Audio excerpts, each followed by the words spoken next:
آپ لوگ مبارکباد کے مستحق ہیں، کیونکہ جس طرح آپ نے ایک ہفتے سے زیادہ اسکولوں کو بند کیا ہوا ہے اور اپنا احتجاج ریکارڈ کروا رہے ہیں، چڑیا کے ایک گھونسلے کو پتھر مارے تو وہ بے چین اور مضطرب ہو جاتی ہے، کسی بچے سے کھلونا چھین لے وہ بھی مضطرب ہو جاتا ہے۔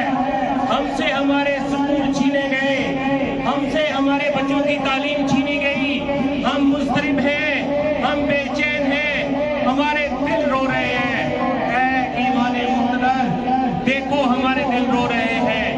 پرائیویٹائزیشن کی ایک لہر چل رہی ہے اور اس کی زد میں ہمارے سکول آ رہے ہیں۔ آئیے دیکھتے ہیں مدینے کی ریاست میں کیا تعلیم ذاتی مسئلہ تھا، کیا غریب کے بچوں کو علم دینا غریب کی اپنی ذمہ داری تھی یا حضور سرور کائنات نے اس نوزائیدہ مملکت میں یہ ذمہ داری خود لی ہے؟ آئیے ایک مثال سے دیکھتے ہیں۔ جناب والا، جنگ بدر میں جب کفار کو قیدی کیا گیا، بہت سے قیدی آپ صلی اللہ علیہ وسلم کی قید میں آ گئے، تو پھر اس وقت جو رائج تھا طریقہ کار وہ یہ تھا کہ ان قیدیوں کو فدیہ لے کر چھوڑا جاتا تھا، بہت سے پیسے لیے جاتے تھے اور پھر انہیں آزاد کیا جاتا تھا۔ ریاست نہیں تھی، نوزائیدہ ریاست تھی، اس وقت پیسوں کی بڑی ضرورت تھی۔ آج کے دور سے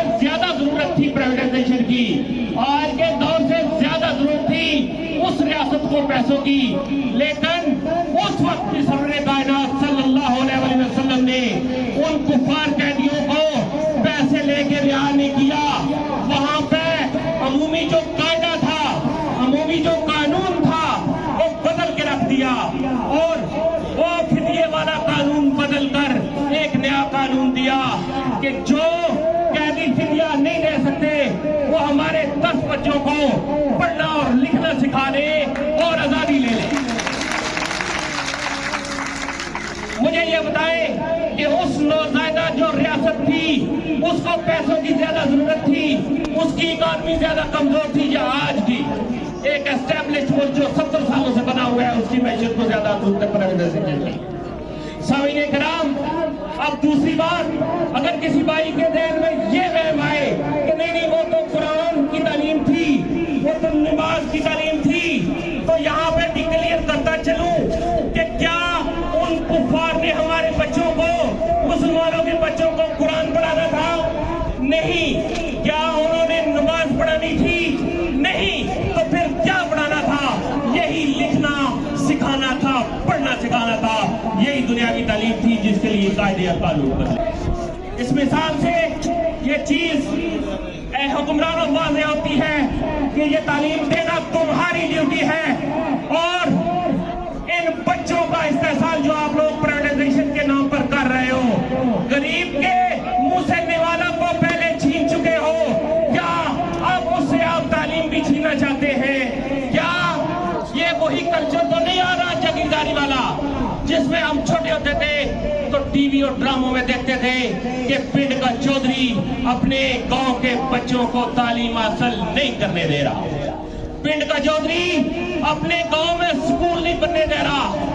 وہ بڑے بڑے جاگیردار چاہتے تھے کہ یہ ہماری خدمت میں لگے رہیں، ان چھوٹے چھوٹے انسانوں کو جو کہ بڑے تھے اصل میں وہ اپنا تابع فرما رکھنا چاہتے تھے کہ یہ ہماری خدمت میں لگے رہیں۔ کیا آج کی حکومت اور اشرافیہ اسی سوچ میں چل رہی ہے؟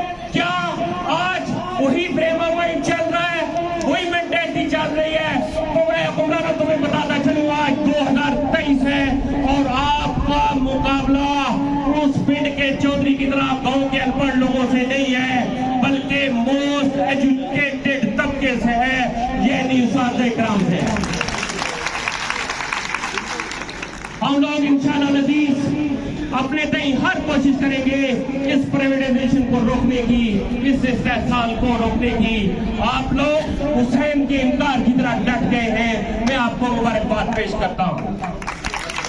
اور دعا وہ ہو کہ اللہ رب العزت حکمرانوں کو رائے راست پر لائے اور ان کو اپنے فرائض سر انجام دینے کی احسن طریقے سے سر انجام دینے کی توفیق عطا فرمائے. میں آپ سب کو گورنمنٹ ہائی اسکول جاکی میں ویلکم کہتا ہوں. آپ نے بہت اچھے انداز میں شرکت کی. آپ سب کا بہت بہت شکریہ. احتجاج ہمارا حق ہے. ہم آخری حد تک پرامن احتجاج کرتے رہیں گے اور اپنے کاز کے حصول تک انشاءاللہ کوشش کرتے رہیں گے. یہ قید و بند کی صورتیں ہمارا کچھ نہیں بگاڑ سکتی.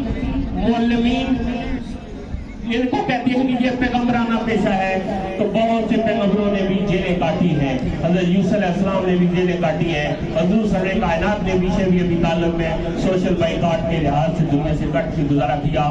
ہم قید و بند کی صورتیں اس سفر کا حصہ ہیں اور خوشی کاٹیں گے انشاءاللہ. عزیز کامیابی اور کامرانی ہمارا مقدم ہے.